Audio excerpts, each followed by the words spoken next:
Star trails are the very best first project for someone new to astrophotography. And in this video, I'm going to show you everything that you need to do to capture and process both star trails photos and star trails time lapses like this.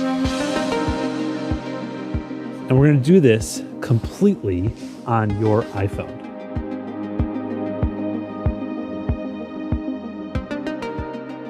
So let's jump right in. The only things you'll need physically are an iPhone. I'm using the iPhone 13 in this video, but any iPhone will work, and some kind of tripod or other way to keep the iPhone very steady while we're taking the pictures of the stars.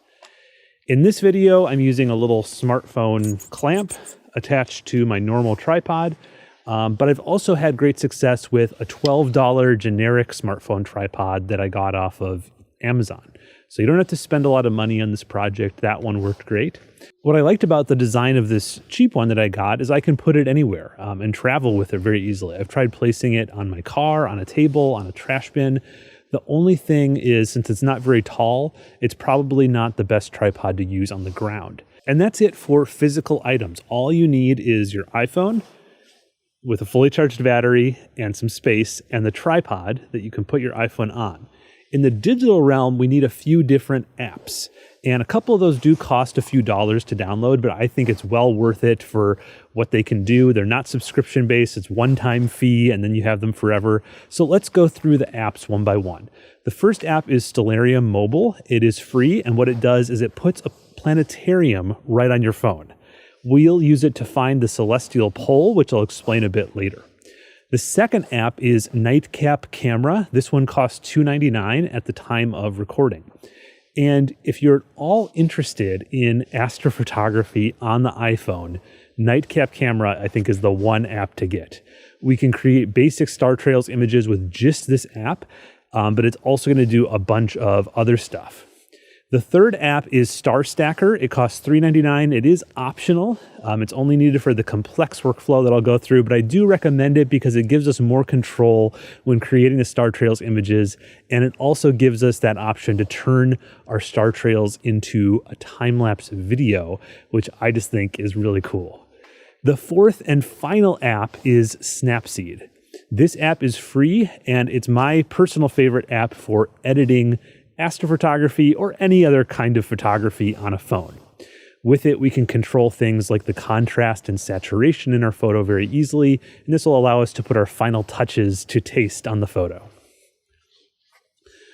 Okay, with all of those apps downloaded, the next step is to get outside on a clear, moonless night, and the final result is going to be better the darker your sky is. So if you know of a park or even just a country road where it gets really dark, that's ideal. I'm now going to show you how to capture the star trails. And I am filming this during the day so that you can clearly see what I'm doing. But of course, when you really do this, you'll want to do it at night. Okay, the first step is to open Stellarium.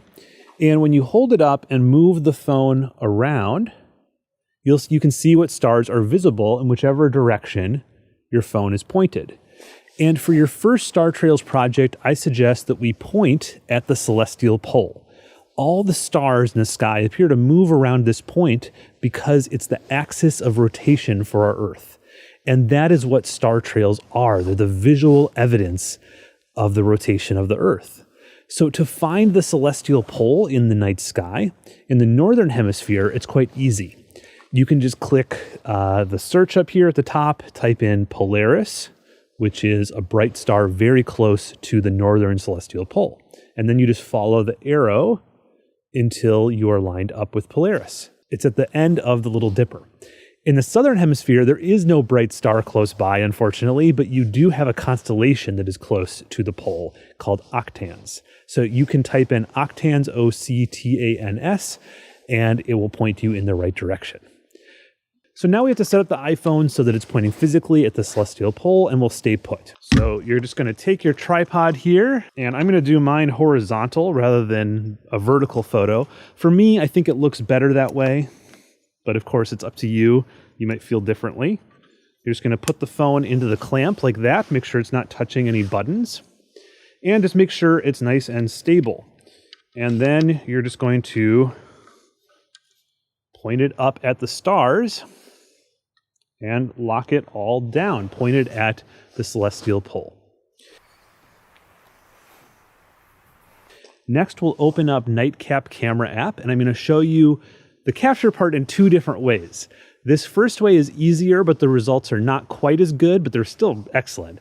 And we also can't turn this first method into a video.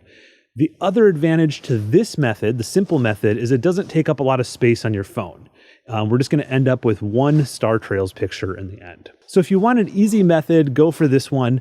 It's still very satisfying, believe me. But for people that are willing to spend the $4 on the Star Stacker app and also are okay with a bit more complexity, stay tuned because in just a couple minutes, we'll get to the more complex way to do this. But first, the easy way. With the easy way, all you have to do is open Nightcap Camera, tap this star icon in the lower corner, and turn on Star Trails mode. You then will just tap on the screen where the stars are, where the night sky is, and allow Nightcap to automatically set the focus and exposure level. And when it's focused, you should see little pinpoints of light like this, and it'll lock the focus there, so you don't have to worry about it. And then just press the shutter button right here. It will count down and then turn solid red. That's how you know it started. And then all you have to do is just watch. The Star Trails image will be created live right on screen. Just make sure not to bump the tripod. And I would suggest waiting at least 30 minutes. This is what it'll look like after 30 minutes, but an hour would be even better to get longer trails. When you're done, just press the red button to stop, and that's it. Exactly what you saw on screen will be saved as a photo on your phone. Okay, next I'm going to go into the complex method, but if you're not interested in that and just want to skip to the editing portion with Snapseed, you can hover over the video and there will be chapters allowing you to easily skip ahead to that part. So I'm going to show you this more complex method next, but before I do, I want to share a bit about this video's sponsor, Skillshare. Skillshare is where I go when I want to learn some new skill or some new piece of software. Right now, one of my goals is to learn Blender. And so the reason is I want to make these 3D fly-throughs of astrophotography. I had an old workflow using Photoshop and After Effects that I think can be made much better if I actually learn 3D software. So I've been sampling the different Blender courses on Skillshare. And one thing I like is that there are several different instructors, so you can find one that gels with your learning style. I'm currently taking your first day in Blender 3D by Southern Shoddy 3D and learning a lot about how to get around in Blender, learning how the toolbar works and how the different layouts work and the timeline and all of this different stuff that I need to know. So if you'd like to try Skillshare, I have a special offer just for you. The first 1,000 people to use the link in the description will get a 1-month free trial of Skillshare. Okay, in the more complex method, instead of being in Star Trails mode, we want to change that to Stars mode. And then we want to tell it to turn on the interval timer. So that's in this gear icon right here. We want to turn on the interval programmer and this, both of these right here. Make sure this is set to 5 seconds. We want this one set to take photos for infinity. Exposure should be set to 5 seconds. And if you want to do a countdown to start, you can set that right there. Okay, and then the only other choice in here is we want to choose TIFF, high quality JPEG, or JPEG, and this depends on how much storage space you have on your phone and how much you want to use up, because this method is going to take lots of individual photos, hundreds, and so I have lots of room on my phone, so I'm going to choose TIFF. But if you didn't have much room on your phone, you could choose JPEG. Okay, then we can close the settings by just tapping the gear icon again. And now we're going to set focus and exposure by just tapping on the sky and wait for it to find the stars and focus on them. And now we're all ready to go. So we can just go ahead and click the shutter button and it will count down and then start taking pictures. And We ideally want to let this go for at least an hour. The longer, the better. If you are worried about battery life, leaving your phone out in the cold that long, you can hook up a power bank ahead of time. When it's all done, we are going to open the Star Stacker app. And the way this one works is you're going to start by tapping on this little pictures icon in the upper left. This lets you pick your pictures. So this is a little tricky, but what you want to do is just sort of drag your finger over the pictures like this and then drag down faster, and it'll allow you to pick lots of pictures at once. So I'm just going to keep dragging down until we have all of these pictures of the stars selected. This will take a little while because we took several hundred pictures. This is another advantage of this method. If you've made a mistake in any of your pictures, like I did here with this one, you can see I had my red light on in front of the camera, which is a mistake, and I don't want to include that in the final stack. All I have to do is unselect it and not pick that one, and then I can continue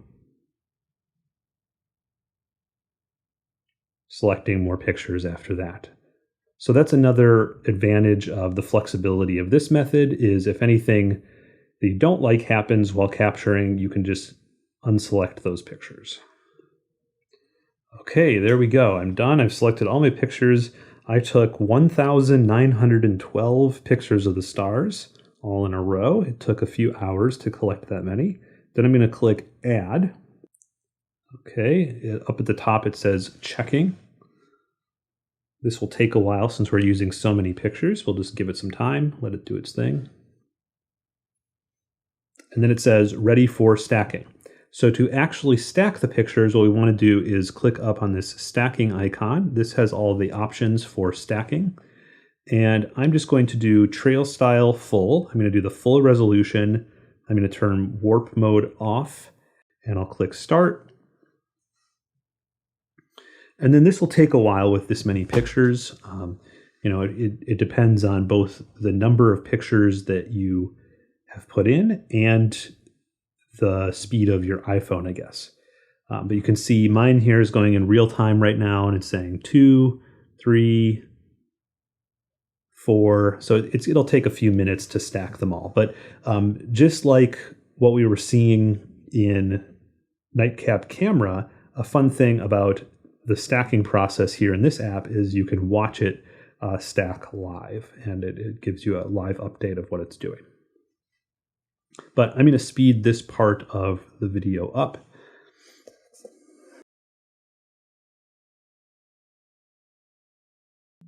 Okay, so we went through stacking just a picture, but now let me show you what to do if you want to create the video, because this app does have a limitation in that it doesn't seem to like to select for you to select too many images when you're making a video. So I'm just going to select the first 200 here.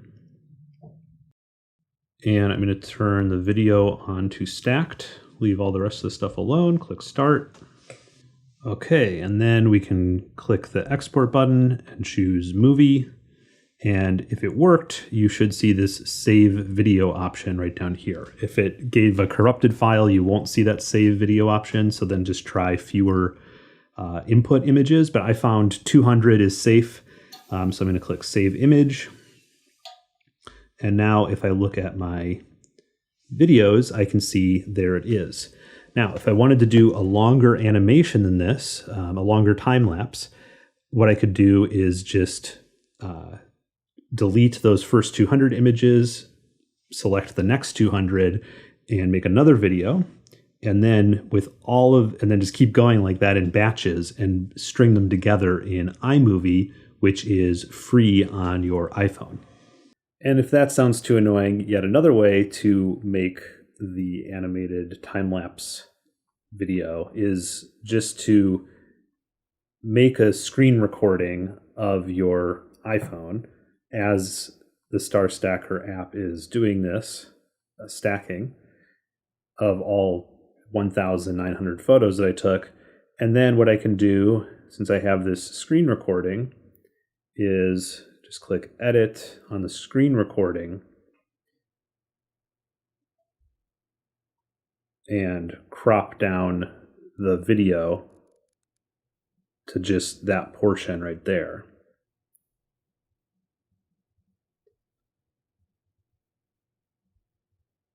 Portion of the screen. Done. And then you can trim the video down to just the part where it's going, and you have a finished time-lapse video. It'll be a little bit low resolution, but perfectly good for a phone, or sharing on social media. So that's an even easier way to make the time lapse. Okay, and then the last step in creating our Star Trails image is editing. And we're going to use Snapseed to do this. So simply open Snapseed, click Open, Open from Device, and pick your image. There we go. Then click down here to Tools and choose Tune Image, the very first option. And then you can see that top one up there right now says brightness. So if I go left or right, it turns up and down the brightness. I'm going to leave brightness alone, but I'm going to take my finger and scroll up. And if I scroll up, I can see all the different options here in Tune Image. So I'm just pushing my finger up and down on the screen to get to different options. I'm going to go to Saturation, and I'm going to bring saturation way up. Now, I could bring it all the way up to 100. I think that looks pretty cool to see the different star colors, but I'm going to do something a little bit more understated and do maybe plus 50 or plus 60. Okay, and you can play around with some of these other ones, ambience and highlights and so forth, to alter the image to your taste. Now, I think it already did a pretty good job with the natural star colors, so I wouldn't necessarily want to mess around with warmth unless you were going for just a fantasy image. But if you actually want to see the natural star colors, don't mess around too much with the color temperature. Just mess around with saturation and contrast and things like that. All right, I think that looks good. So I'm going to hit, actually, let me show you one more thing. If you just tap and hold, you can see before, and then if you let go, it shows you the after. So it's sort of a subtle change, but I think it looks really nice like that. So I'm going to go ahead and click this little check mark down in the lower right-hand corner, and then click Export and export a copy. So now if I look in my photos, there's my final Star Trails image, which I think looks really good. Well, I hope this Star Trails tutorial was helpful, and I hope to make ones like this for Android phones and maybe DSLR users in the future. So let me know in the comments if you have any questions. Till next time, this was Nico Carver, Nebula Photos, Clear Skies.